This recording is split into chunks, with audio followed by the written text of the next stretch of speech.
Me not trust no city when I smell like curry powder. Alright, if me can't hear Bob Marley from one flat to the next. Notting Hill Carnival was created in 1966 to celebrate Caribbean culture with roots in the post-World War II arrival of Caribbean immigrants. So what was the first thing you ate when you arrived in England? Easy. Rice and peas, oxtail, festival. Me dey cook in one room, me dey rent. Whole building come knock on my door. They think me I run a restaurant. Many Caribbean people face discrimination and racism in Notting Hill.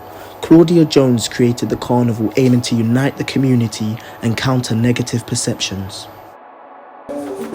Even through the struggle relations, and the music bring me together. We sing from the soul, and the rhythm, the beat, that we heart. And you not have to look like we join the vibes. You just make sure so you can dance. Piggyback rides and helmets for the youngsters. And if the carnival ends tomorrow as it started today, there'll be no complaints from anyone. Them just need to remember, say, because I windrush, there's unity.